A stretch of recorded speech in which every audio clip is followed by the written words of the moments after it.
So this lesson is about square and square roots. What is a square? Now suppose if I write 3 and to the power 2. It doesn't mean you are multiplying 3 by 2. No, this is wrong. What we are doing is we are multiplying 3 2 times. That's right, 9. If it is 4 square, then it is 4 multiplied by 4. So you have to understand this, that we are multiplying the same digit or a number twice. It means we are making a square. If it is 5 square, then it is 5 into 5, that is 25. Right? So how do we come to know that without calculating that whether the number which is appearing is having a square root? अब square root से क्या मतलब होगा कि this has come from where? You know, it is reversed. अगर मैं कहूँ कि 49, तो ये 49 का root is going to be what? That is 7 into 7. मतलब पहले आप कर रहे थे square करके you are getting a number. But now what you're doing is that you are wanting to find out from where this number is coming, and that is what is called as square root. और जिसका ये same digit आ जाता है तो उसको हम कहते हैं perfect square. So 49 is a perfect square, 64 is a perfect square because we get 8 into 8. So these are perfect square. तो जहाँ पर ये दोनों सेम नहीं आएंगे वहाँ पर आप कहेंगे कि वो एक perfect square नहीं है. So how to, without calculating, you know, by just by seeing a number, आपको ये कैसे पता चलेगा कि कोई number perfect square है या नहीं है? Now suppose I take a number 796, right? Just by seeing this ones digit, ones tens 100 होता है ना, इसका जो ones digit है, अगर इस ones digit पर you get say 4, you get 6 or 5 or 9, right? Then up so 0 also, and then these numbers, if they are there on one's position, that means ये एक perfect square हो सकता है या होगा. आपको कैलकुलेट करने की भी ज़रूरत नहीं है. आप इन अगर डिजिट्स को यहाँ पर देख लेते हैं तो ही आपको पता लग जाएगा कि yes, it is a perfect square. Now let's talk of Pythagorean triplet. Okay, now suppose I say I've got a number or a digit, say 6, right? इसकी पाइथागोरियन ट्रिपलेट्स कौन कौन से होंगे? पाइथागोरियन ट्रिपलेट का मतलब होता है सिंपली अगर हम उसे देखें तो we get it by 3 formulas -1 and m square +1. So ये जो नंबर है इसको हम इधर रखते हैं 2m = 6 and we try to find out the value of m which is coming up to be 3. अब m की वैल्यू जब 3 आ गई है तो यहाँ आप 3 square -1 रखिए और 3 square +1 रखिए. That is 9 - 1 is 8 and 9 + 1 is 10. तो पाइथागोरियन ट्रिपलेट्स कौन कौन से हो गए? 6, 8 and 10. 3 Pythagorean triplets are there, 6, 8 and 10. Next topic is how to find out the square root. So there are two processes. First one is prime factorization method and second one is long division method. Prime factorization method means that जैसे आप prime factor करते हैं आप उसी तरह से prime factor करते चले जाएंगे और जो साइड में डिजिट्स आते हैं उसका फिर पेयर ले लेंगे. Like suppose I am taking it say as 2 to 5. Let me do it with 5. 5 4s are 20, 5s are 25, 5 and 9s are 45, and then 3 3s are 9, and this is 1, right? So this is 5 into 5 into 3 into 3. So let's take दो का pair का एक लेना है. सो इन दोनों के लिए 5 आ गया, इन दोनों के लिए 3 आ गया. The answer is 15. इसका मतलब क्या हुआ कि 15 को अगर आप 15 से मल्टीप्लाई करेंगे then you are going to get 225. So the square root of 225 is 15. अब इसी को अगर हम लॉन्ग डिवीजन मेथड से करें तो हाउ टू डू इट. से 225 फर्स्ट स्टेप आप इस साइड से राइट साइड से पेयरिंग शुरू करेंगे. फर्स्ट स्टेप करना ही है, पेयरिंग शुरू किया. अगर ये अकेला रह जाता है never mind. Second step is आप हमेशा टेबल्स को डबल में काउंट करेंगे. जैसे 1 1 ज़ा 1, 2 2 ज़ा 4, 3 3 ज़ा 9, 4 4 ज़ा 16. पूरा टेबल काउंट नहीं करना है, only doubles you have to take. तो अगर ये 2 है तो मुझे करना क्या है, 1 1 ज़ा 1 इसमें जा रहा है, माइनस किया तो दिस इज 1 एंड 2 5 आप नीचे उतारेंगे तो ये हो गया 125 and U double it here. जो भी आंसर में आएगा उसको आपको यहाँ डबल कर देना है. सो 1 का डबल इज 2. अब इस 2 में मैं क्या टेबल लगाऊं, कौन सा टेबल लगाऊं so that I could get 125 और लेस देन 125. सो अगर मैं मल्टीप्लाई करती हूँ 2 के साथ 5 5 ज़ा तो यस आई एम गेटिंग 125. सो यहाँ पे भी 5 लगाना है और यहाँ पे भी 5 लगाना है. You are getting 125 and your answer is 15. So both the answer is same. मतलब कभी कभी आपको प्राइम फैक्टराइजेशन से काम करने की ज़रूरत पड़ेगी, कभी कभी आपको प्राइम फैक्टराइजेशन या लॉन्ग डिवीजन आप किसी से भी कर सकते हैं. बट इफ क्वेश्चन में ये स्पेसिफाई किया जाता है you do it with long division then you have to acquire this particular method. Right now let me do one more sum for you. Say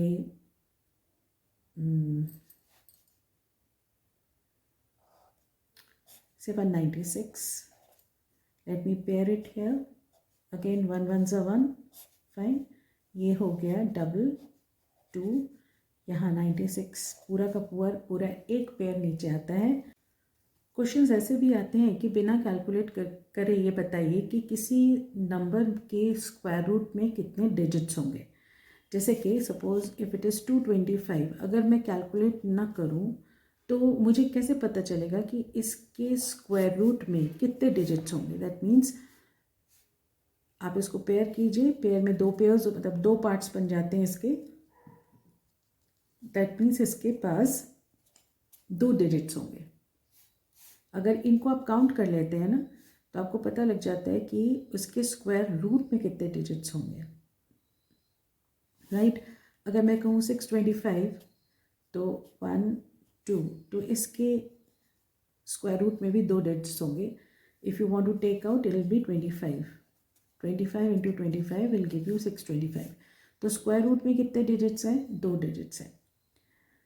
okay so अगला तरह का question क्या हो सकता है कि कोई एक नंबर स्क्वायर रूट नहीं है, मतलब परफेक्ट स्क्वायर नहीं है, तो आप उसमें क्या मल्टीप्लाई करें, क्या डिवाइड करें या क्या ऐड करें, क्या सब्ट्रैक्ट करें कि वो नंबर एक प्रॉपर परफेक्ट स्क्वायर बन जाए. ना सपोज करिए मेरे पास एक क्वेश्चन अगर आता है ऐसा कि what to subtract from 216 to make it a perfect square. Fine. That means हमें इसमें से क्या सब्ट्रैक्ट करना है कि ये नंबर परफेक्ट स्क्वायर बन जाए. रिमाइंडर अगर बचता है तो इसका मतलब है कि वो परफेक्ट स्क्वायर नहीं है. एडिशन और सब्ट्रैक्शन में जो तरीका हम यूज़ करते हैं that is always division method, long division method. So I am going to take out its root. So पहले पेयर कर लिया. 1 1 ज़ा 1 116 2 आया. अब मैं इसको किससे मल्टीप्लाई करूँ. Suppose I do it with 4 then it is 696. Try करती हूँ 25 से. सो 125 ये बड़ा हो जा रहा है so I have to go for 4. तो दैट मीन्स 4 पे चले गए, यहाँ पे आ गया 96. सो this is 0. 11 minus 9 is 2, right. So this is 20. अब इसका मतलब क्या कि अगर मैं इस 216 में से इस 20 को माइनस कर दूं तो जो नंबर आएगा that will be a perfect square. So let's see. 216 minus 20 is equals to 6. 11 minus 2 is 9. 196.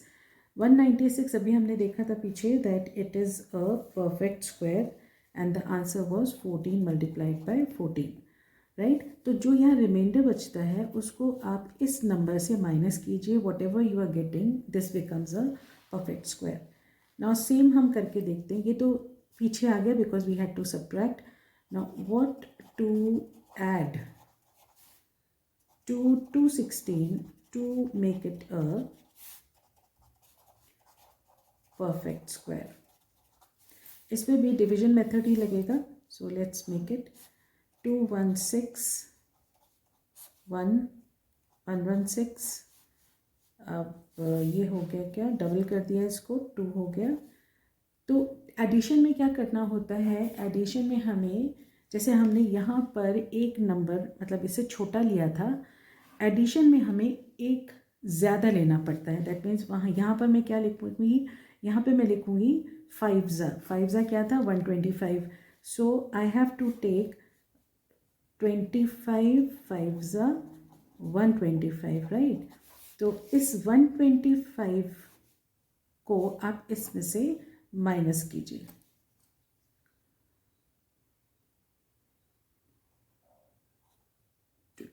To 115 minus 1. So this is 125. ये जो 125 आया है माइनस 116, दिस बिकम्स 9, राइट. और ये 9 अगर आप इस 216 में ज्वाइन करते हैं, जोड़ते हैं, so this is 216 plus 9, this comes to 225. और अभी हमने देखा था क्या कि 25 के लिए 225 के लिए the answer was 15 into 15, that makes 225. Okay. So plus करने के लिए आपको एक जहाँ पर लास्ट वाला डिवीजन होगा वहाँ पर से एक ज़्यादा लेना पड़ेगा. और जैसे ये 125 आया है, इसमें से इस नंबर को ही माइनस करेंगे और जो आंसर आएगा उसको आप मेन जो आपका सम है उससे आप ऐड करेंगे. So the number will be the which ever number comes that will be a perfect square.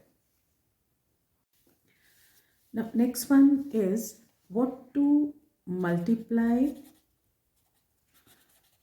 or divide to make a number a perfect square. Say suppose the same number I am taking, say 216, right. पहले question लेते हैं what to multiply to make 216 a perfect square.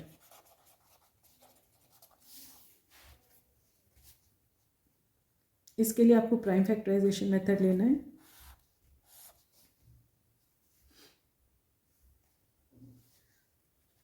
To से divide करते हैं 108, 2 5 10, 2 4 8, 27, 3 9, 3 3 and 3 1. अब देखिए यहाँ पे आपके पास ये एक पेयर बन रहा है लेकिन इसका कोई जोड़ीदार नहीं है. यहाँ पर 3 का एक पेयर बन रहा है पर इसका जोड़ीदार नहीं है. तो जिसका पेयर नहीं बनता है उसी से हम मल्टीप्लाई कर लेते हैं. दैट मीन्स 216 को अगर हम 2 3 6 मतलब ये दोनों का पेयर नहीं है तो we have to multiply it by 2 and 3. That means 216 should be multiplied by 6. So whatever is going to come, that will be a perfect square. So 216 multiplied by 6. So this is 1296. This is going to be a perfect square. Fine. अब यही चीज़ अगर हम division में देखें, divide करते वक्त देखें, तो भी हमें यही करना है कि इसको जैसे हमने 6 से मल्टीप्लाई किया है, in the case of division we have to divide this 216 by 6. Okay, so this is 2 3s are 6 3s are 18, 11 minus 83, 6 36.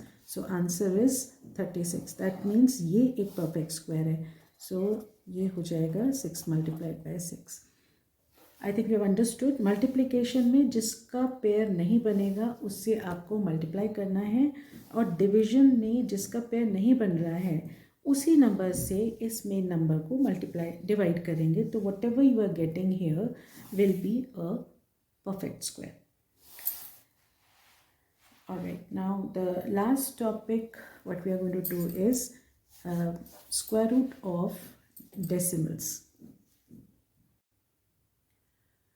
There is one more method of taking out square root, which is generally not used much, but this is repeated subtraction. And what we have to do is we have to always minus the odd numbers. Just suppose my number is 25, तो मैं इसमें से 1 minus करूँगी 24. 1 के बाद 3 आता है, so I reduce it from 24.